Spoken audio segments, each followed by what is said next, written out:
السلام علیکم ورحمۃ اللہ وبرکاتہ نحمده ونصلي على رسوله الكريم اما بعد قال الله تعالى في كلامه المجيد بسم الله الرحمن الرحيم مالك يوم الدين إياك نعبد وإياك نستعين اهدنا الصراط المستقيم. سب سے پہلے رب العالمین کی تعریف بیان کی جائے جس کی تعریف کرنا ہم پر فرض اور واجب ہے. سبحان اللہ و بحمدہ سبحان اللہ العظیم. درود ہو پیارے نبی محمد رسول اللہ صلی اللہ علیہ وسلم پر جن کے آنے سے مجھ کو اور آپ کو ہدایت کا راستہ ملا. اللہم صلی وسلم وبارک علی نبینا محمد صلی اللہ علیہ وسلم. حاضرین مجلس،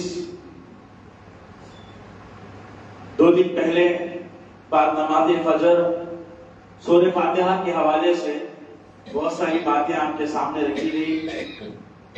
سورۃ الفاتحہ کی 2 آیتوں کی شرح ہم نے آپ کے سامنے پیش کی. آج سورہ فاتحہ کی 3ری آیت مالک یوم الدین. مالک یوم الدین کا مطلب وہ قیامت کے دن کا مالک ہے. اللہ رب العالمین قیامت کے دن بندوں کے درمیان فیصلہ کرے گا. کل قیامت کے دن اس کی بادشاہت چلے گی، اس کے علاوہ کسی اور کی بادشاہت نہیں چلے گی. بڑے بڑے سربلندوں کا وہاں سر جھکا ہوگا. جو لوگ دنیا میں حکومت کرتے تھے کل قیامت کے دن اللہ کے سامنے سب بستہ کھڑے ہوں گے. للہ الواحد القہار، صرف تیرے رب کی بادشاہت چلے گی، کیونکہ اللہ قیامت کے دن کا مالک ہے. اس کا ہرگز یہ مطلب نہیں ہے کہ اللہ آج مالک نہیں ہے. اللہ آج بھی مالک ہے، وہ پہلے بھی مالک تھا، وہ آخرت تک مالک ہے، آخرت کا بھی مالک ہے. لیکن اس نے دنیا میں لوگوں کو حکومت دی ہے، بادشاہت دی ہے. لیکن کل قیامت کے دن صرف اسی کی بادشاہت چلے گی، اس دن کا وہی مالک ہوگا. اس کے بعد اللہ تعالیٰ نے ایک زبردست آیت اہل ایمان کے لیے نازل فرمائی. کہا اے اہل ایمان کہو ایاک نعبد، ہم تیری ہی عبادت کرتے ہیں. تیری بھی عبادت نہیں کرتے، تیری ہی عبادت کرتے ہیں. عبادت صرف اللہ کی ہوگی. کس کی ہوگی؟ صرف اللہ کی ہوگی. اس اللہ کو چھوڑ کر کبھی کسی کی عبادت ہو ہی نہیں سکتی. ایاک نعبد، ہم تیری ہی عبادت کرتے ہیں. وَإِيَّاكَ نَسْتَعِينُ، اور تجھ سے ہی مدد چاہتے ہیں، تجھ سے ہی مدد مانگتے ہیں. ایاک نعبد و ایاک نستعین، اس کے بارے میں امام ابن قیم رحمہ اللہ کہتے ہیں ایاک نعبد جب بندہ کہتا ہے نماز میں کھڑے ہو کر، ہر نماز میں بندہ پڑھتا ہے ایاک نعبد، اے اللہ میں تیری ہی عبادت کرتا ہوں، تو ریاکاری کا سلسلہ ختم ہو جاتا ہے. اب میں تیرے علاوہ نہ کسی اور کے لیے عبادت کروں گا، نہ کسی اور کو دکھانے کی کوشش کروں گا. ریاکاری جیسا گناہ ایاک نعبد سے ختم ہو جاتا ہے. بندہ اللہ کے سامنے اعتراف کرتا ہے کہ اللہ میں تیری ہی عبادت کرتا ہوں. ریاکاری کی ضرورت نہیں ہوتی، ریاکاری کا شائبہ ختم ہو جاتا ہے. اور وہ ایاک نستعین سے انسان کا تکبر ختم ہو جاتا ہے. اللہ میرے پاس کچھ نہیں ہے، میں کچھ نہیں دے سکتا، اللہ دینے والا تو ہے. وہ ایاک نستعین، میں تجھ سے ہی مدد مانگتا ہوں. عبداللہ ابن عباس رضی اللہ تعالیٰ عنہ، جن کی عمر بہت چھوٹی تھی، معصوم بچے عبداللہ ابن عباس، اللہ کے نبی نے کہا تھا اے بچے میں تجھے کچھ کلمے سکھاؤں گا، اس کو ہمیشہ یاد رکھنا. اللہ کے نبی عبداللہ ابن عباس جو عمر میں بہت چھوٹے تھے اس وقت، اللہ کے نبی عبداللہ ابن عباس کو نصیحت کرتے ہوئے کہتے ہیں یا غلام انی اعلمک کلمات احفظ اللہ یحفظک. اے عبداللہ ابن عباس یاد رکھو، تم اللہ کے دین کی حفاظت کرو، اللہ تمہاری حفاظت کرے گا. تم اللہ کے دین کے شعائر کی حفاظت کرو، اللہ تمہاری حفاظت کرے گا. وَإِذَا سَأَلَ فَاسْأَلِ اللَّهِ، جب بھی مانگنا تو صرف اللہ سے مانگنا. وَإِذَا اسْتَعَنْتَ فَاسْتَعِنْ بِاللَّهِ، جب بھی مدد طلب کرنا تو صرف اللہ سے مدد طلب کرنا. اللہ کے نبی توحید سکھا رہے ہیں عبداللہ ابن عباس کو. آج ضرورت ہے ہر ماں باپ کو کہ اپنی اولاد کو یہ بتائے کہ بیٹا جب بھی مانگنا ہو اللہ سے مانگنا. تم اللہ کے دین کی حفاظت کرو گے، اللہ تمہاری حفاظت کرے گا. اپنی اولاد کو توحید سکھاؤ. اور سورہ فاتحہ میں بندہ اعتراف کر رہا ہے اے اللہ میں تجھ سے ہی مدد مانگتا ہوں، تیرے سوا کسی اور سے مدد نہیں مانگتا ہوں. اللہ کے علاوہ کسی اور سے مدد مانگنا شرک ہے. کیا ہے؟ شرک ہے. اور اہل الحدیث کو بدنام کرنے کے لیے کچھ ہمارے صوفی علماء کرام یہ کہتے ہیں کہ اہل حدیث ممبروں سے یہ کہتے ہیں کہ اللہ کے علاوہ کسی اور سے مانگنا شرک ہے، اور نماز ختم ہونے کے بعد لوگوں سے تعاون مانگتے ہیں، لوگوں سے قرضے مانگتے ہیں. کیا یہ شرک نہیں ہے؟ ایک بندہ کسی بندے سے قرضہ مانگ رہا ہے، کسی بندے سے کچھ مانگ رہا ہے، دیکھو شرک ہے. آپ نے کہا کہ اللہ کے علاوہ کسی اور سے نہیں مانگا جا سکتا، تو کیا ایک بندہ دوسرے بندے سے مدد نہیں مانگ سکتا؟ اگر مانگے گا تو کیا مشرک ہو جائے؟ عجیب جہالت، جہالت. یہ علم نہ حاصل کرنے کا نقصان ہے. علم حاصل کرنے سے ہمیشہ فائدہ ہوا ہے، جہالت سے ہمیشہ نقصان ہوا ہے. بندوں سے مدد مانگا جا سکتا ہے، لیکن اس کی صرف 3 ہی شرطیں ہیں. بندوں سے مدد مانگنے کی صرف 3 شرطیں ہیں. نمبر 1، آپ جس سے بھی مدد مانگیں گے اس کا آپ کے سامنے حاضر ہونا ضروری ہے. اس کا آپ کے سامنے حاضر ہونا، یعنی مرے ہوئے انسان سے آپ مانگ نہیں سکتے، مردے سے مانگا نہیں جا سکتا. مانگنے بندوں سے مانگنے کے لیے سب سے پہلی شرط یہ کہ جس بندے سے آپ مدد مانگ رہے ہو وہ بندے کا زندہ ہونا ضروری ہے، آپ کے سامنے حاضر ہونا ضروری ہے. دوسری شرط، جس بھی بندے سے آپ مدد مانگیں گے وہ بندہ آپ کی مدد کرنے پر قادر بھی ہونا چاہیے، اس کے پاس طاقت ہونی چاہیے کہ وہ آپ کی مدد کر سکے. اور نمبر 3، آپ جس بندے سے جو بھی چیز مانگ رہے ہیں وہ دینے پر قدرت رکھنا چاہیے. اگر آپ کسی بندے سے جا کر مانگیں کہ بھائی مجھے بارش کی ضرورت ہے، بارش برسا، تو بندہ بارش برسائے گا؟ نہیں برسا سکتا. جو بندے سے آپ جو چیز مانگ رہے ہیں وہ بندہ وہ چیز دینے پر قادر بھی ہونا چاہیے. اور لوگ بندوں سے ان چیزوں کا مطالبہ نہیں کر سکتے جو وہ دے نہیں سکتے. تو معلوم یہ ہوا کہ ہم بندوں سے وہی چیز مانگ سکتے ہیں جس کو دینے پر بندے قادر ہو، ان کے پاس طاقت ہو اور وہ باحیات ہو، تب جا کر بندوں سے مانگنا جائز ہے. اس کے علاوہ وہ تمام چیزیں اللہ سے ہی مانگی جائے گی جس کا دینے پر صرف اللہ ہی قادر ہے. اولاد صرف اللہ دے سکتا ہے، بارش صرف اللہ دے سکتا ہے، ہدایت صرف اللہ دے سکتا ہے. یہ وہ چیزیں ہیں جو بندے آپ چاہ کر بھی آپ کو دے نہیں سکتے. تو جو چیزیں بندے نہیں دے سکتے ان کو بندوں سے مانگنا شرک اکبر ہے، اور جو بندے دے سکتے ہیں وہ بندوں سے مانگا جا سکتا ہے. بندوں سے کیا نہیں مانگ سکتے؟ جو چیزیں بندے دے نہیں سکتے وہ چیزیں بندوں سے مانگنا شرک اکبر ہے. اور جو چیزیں بندے دے سکتے ہیں، اللہ نے کہا وَتَعَاوَنُوا عَلَى الْبِرِّ وَالتَّقْوَىٰ، آپس میں ایک دوسرے کی مدد کرو خیر کے کاموں میں. تو ایک دوسرے کی مدد کرنا، ایک دوسرے سے مدد مانگنا، اس میں کوئی جرم نہیں ہے. لیکن وہ چیزیں بندوں سے مانگ لینا جس کا شریعت نے حکم نہیں دیا، جس پر بندے قادر اور جو مطلق نہیں ہے، وہ چیزیں بندوں سے مانگنا درست نہیں. اس کے بعد اللہ تعالیٰ نے کہا اهدنا الصراط المستقیم. بندہ نماز میں کھڑے ہو کر ایک دن میں کئی مرتبہ اللہ کے سامنے نماز پڑھ رہا ہے، مانگ رہا ہے اے اللہ کیا راستہ، راستے ٹیڑھے بھی ہیں، اللہ سے کیا مانگنا ہے؟ سیدھا راستہ. اللہ دنیا میں بہت راستے ہیں، خواہش پرستی کا راستہ ہے، نفس کی پیروی کا راستہ ہے، شیطانی راستے ہیں، فتنوں کا دور ہے، راستے بہت ہیں. اهدنا الصراط المستقیم، اے اللہ سیدھے راستے پہ چلانا، وہ راستہ جو بالکل سیدھا ہو. سیدھا راستہ کیا ہے؟ اللہ نے اس کی بھی وضاحت کر دی. صراط الذین انعمت علیہم، اللہ تعالیٰ نے کہا اے اللہ ان لوگوں کے راستے پر چلا جن پر تیرا انعام ہوا. جن جن لوگوں پر اللہ نے انعام کیا ان کا راستہ سیدھا راستہ، اس کے علاوہ کسی کا راستہ سیدھا نہیں ہے. 4 قسم کے لوگوں کے راستے کو اللہ نے سیدھا راستہ قرار دیا. وَمَن يُطِعِ اللَّهَ وَالرَّسُولَ فَأُولَٰئِكَ مَعَ الَّذِينَ أَنْعَمَ اللَّهُ عَلَيْهِمْ من النبيين والصديقين والشهداء والصالحين وحسن اولئك رفيقا. اللہ تعالیٰ نے کہا صدیقین، شہداء، انبیاء، صالحین، یہ 4 لوگوں کا راستہ سیدھا راستہ ہے. ہم اگر نبی صلی اللہ علیہ وسلم کے راستے کو اختیار کریں گے، صحابہ کے راستے کی پیروی کریں گے ہم اہدنا الصراط المستقیم پر چلیں گے. اگر صراط مستقیم چاہیے تو صحابہ کے راستے پر آنا پڑے گا، کیونکہ صحابہ کا راستہ ہی صراط مستقیم ہے. قرآن مجید میں اللہ کہتا ہے وَمَن يُشَاقِقِ الرَّسُولَ مِن بَعْدِ مَا تَبَيَّنَ لَهُ الْهُدَىٰ وَيَتَّبِعْ غَيْرَ سَبِيلِ الْمُؤْمِنِينَ نُوَلِّهِ مَا تَوَلَّىٰ وَنُصْلِهِ جَهَنَّمَ وَسَاءَتْ مَصِيرًا. حق آنے کے بعد، رسول کی حدیث واضح ہو جانے کے بعد جو ایمان والوں کا راستہ چھوڑ دیتا ہے، رسول کی مخالفت کرتا ہے، اللہ تعالیٰ اس کے دل کو وہی پھیر دیتا ہے جہاں وہ جانا چاہتا ہے. بالآخر اس کا ٹھکانہ جہنم ہے اور وہ بہت بری جگہ ہے.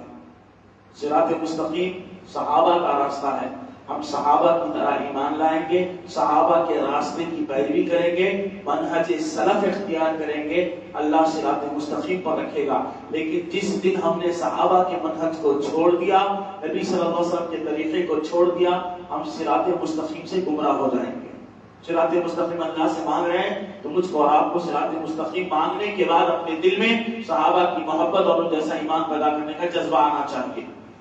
اللہ تعالیٰ کہتا ہے غیر المغضوب علیہم ولا الضالین، اے اللہ ان لوگوں کے راستے پہ مت چلانا جن لوگوں پر تم نے غصہ کیا، جن پر تیرا غضب نازل ہوا اور جو لوگ گمراہ ہو گئے.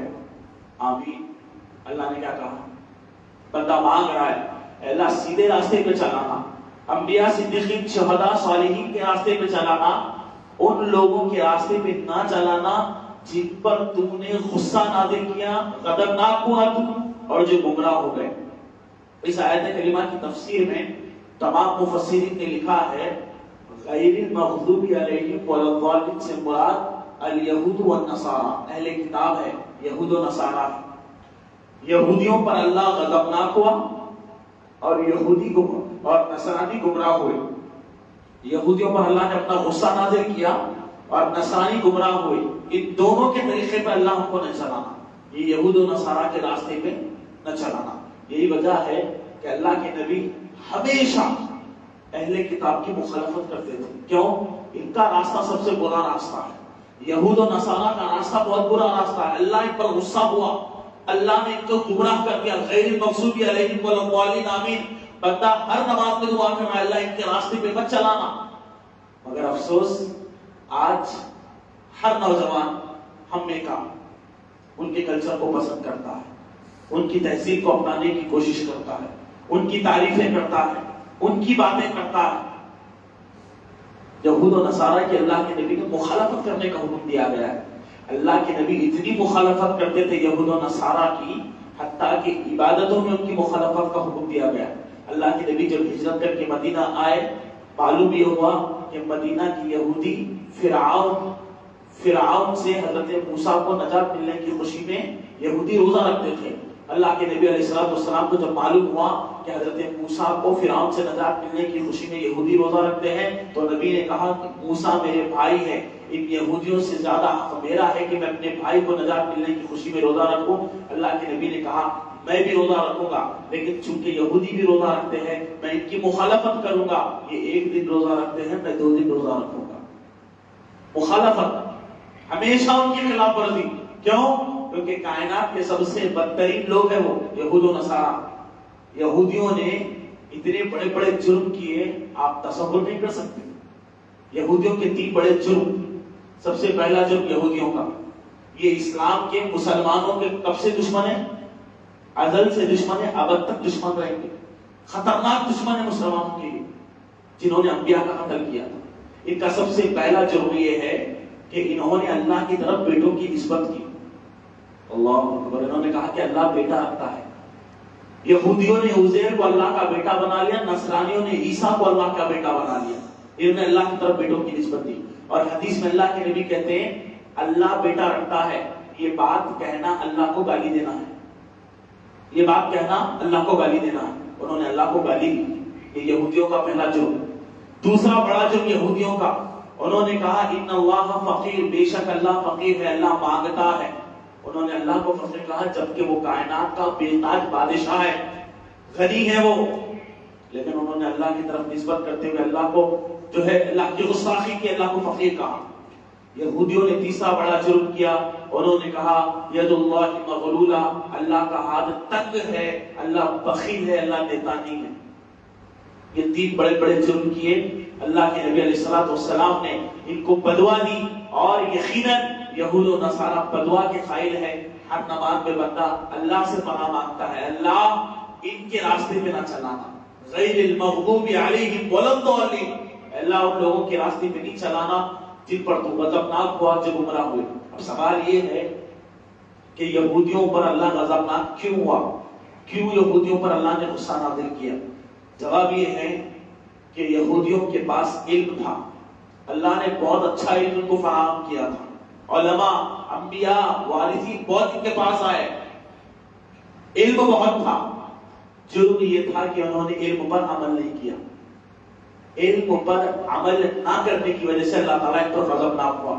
جانتے تھے یہ چیز حلال ہے، جانتے تھے یہ چیز حرام ہے، مگر علم رکھنے کے باوجود بھی نہ حلال و حرام میں فرق کیا، نہ حرام کو چھوڑا، نہ حلال کو اپنایا، اپنی منمانی زندگی گزارتے تھے۔ یہ آیت صرف یہودیوں کے لیے نہیں ہے، ہر وہ مسلمان جو علم رکھنے کے بعد عمل نہیں کرے گا، حلال سے محبت نہیں کرے گا، حرام سے نفرت نہیں کرے گا، وہ بھی اللہ کے غضب کا شکار ہو جائے گا۔ یہودیوں کا جرم یہ تھا کہ ان کے پاس علم تھا، انہوں نے عمل نہیں کیا، اس لیے اللہ نے ان کو غصہ نازل کیا، ان پر اللہ پر غضبناک ہوا۔ اور نصرانی جن کو اللہ نے گمراہ کر دیا، وَلَضَّالِّینَ سے مراد نصارہ ہے، اللہ نے نصرانیوں کو گمراہ کر دیا، کیونکہ نصرانی عمل بہت کرتے تھے مگر علم نہیں تھا، بغیر علم کے عمل کرتے تھے۔ جیسے آج ہمارے کچھ مسلمان بغیر علم کے عمل کی دنیا میں بھاگ رہے ہیں، بہت سارے اعمال ان کے پاس موجود ہیں، ہر مہینے میں مخصوص عمل کرتے ہیں، عمل بہت ہے بغیر علم کے۔ جو بغیر علم کے عمل کرے گا اللہ اس کو گمراہ کر دے گا، اور جو علم رکھنے کے بعد عمل نہیں کرے گا اللہ تعالیٰ اس پر اپنا غضب نازل کرے گا۔ تو دونوں ہی صورتیں برباد کرنے والی ہے۔ ایک سچے مومن کا شیوا یہ ہے، ایک مومن علم حاصل کرنے کے بعد اس پر عمل کرتا ہے۔ یہ سورہ فاتحہ کا مختصر خلاصہ تھا جو میں نے آپ کے سامنے پیش کیا۔ سورۃ الفاتحہ کو اگر ہم سمجھ جائیں گے تو یقین مانیے زندگیوں میں ایک نیا کردار پیدا ہو سکتا ہے۔ اس سورت کو ام الکتاب، قرآن کی ماں کہا جاتا ہے، جس میں اللہ نے عقیدہ توحید کی بات کہی ہے، جس میں اللہ تعالیٰ نے اپنے اسماء و صفات کا ذکر کیا، جس میں بندہ ہر نماز میں اللہ سے دعا مانگتا ہے سیدھے راستے کی۔ الحمدللہ رب العالمین، تمام تعریفیں اور شکر اللہ کے لیے ہے جو تمام جہانوں کا اکیلا رب ہے۔ الرحمن الرحیم، بڑا مہربان، نہایت رحم کرنے والا، اس کی رحمت جیسی کوئی رحمت نہیں۔ مالک یوم الدین، وہ آخرت کے دن کا مالک ہے، یوم جزا کا مالک ہے۔ ایاک نعبد و ایاک نستعین، اے اللہ ہم تیری ہی عبادت کرتے ہیں، کب تک؟ آخری سانسوں تک تیری ہی عبادت کریں گے۔ وَإِيَّاكَ نَسْتَعِينُ، اور تجھ سے ہی مدد مانگیں گے۔ اهْدِنَا الصِّرَاطَ الْمُسْتَقِيمَ، اے میرے پروردگار ہمیں سیدھے راستے پہ چلانا۔ صِرَاطَ الَّذِينَ أَنْعَمْتَ عَلَيْهِمْ، اے اللہ ان لوگوں کے راستے پر چلانا جن پر تو نے اپنا انعام نازل کیا، صدیقین، شہداء، صالحین، انبیاء، صحابہ کے راستے پہ چلانا۔ غیر المغضوب علیہم ولا الضالین، اے اللہ ان لوگوں کے راستے پہ نہ چلانا جن پر تو اپنا غضب نازل کیا، جن لوگوں کو تو نے گمراہ کیا۔ یہود و نصارہ کے راستے سے اللہ ہماری حفاظت فرما، آمین۔ یہ سورہ فاتحہ ہے جس کو ہم ہر نماز میں پڑھتے ہیں، صرف پڑھنے کی حد تک نہیں ہے، عمل کی زندگی میں مجھ پر آپ کو لانا ہے۔ سورہ فاتحہ کے بہت سارے فوائد علماء کرام نے اپنی کتابوں میں بیان کیے ہیں۔ اس کا فائدہ یہ ہے کہ انسان اگر سورہ فاتحہ کے مطابق اپنی زندگی ڈھال لے گا انشاءاللہ وہ راہ استقامت پر باقی رہے گا، اور اللہ تعالیٰ سے ہمیشہ سیدھے راستے کی دعا بندے کو مانگنی چاہیے۔ اللہ تعالیٰ سے دعا ہے کہ اللہ تعالیٰ مجھ اور آپ کو صحابہ کے نقش قدم پر چلنے کی توفیق عطا فرمائے۔ اے اللہ صراط مستقیم پر چلائے، اے اللہ صراط مستقیم پر ثابت قدم رکھے، اے اللہ جب تک زندہ رہے اسلام اور ایمان پر زندہ رکھے، جب خاتمہ ہو تو خاتمہ بالخیر عطا فرمائے، آمین۔ وآخر دعوانا الحمدللہ رب العالمین، سبحانک اللہم وبحمدک، اشہد ان لا الہ الا انت، استغفرک واتوب الیک، والسلام علیکم ورحمۃ اللہ وبرکاتہ۔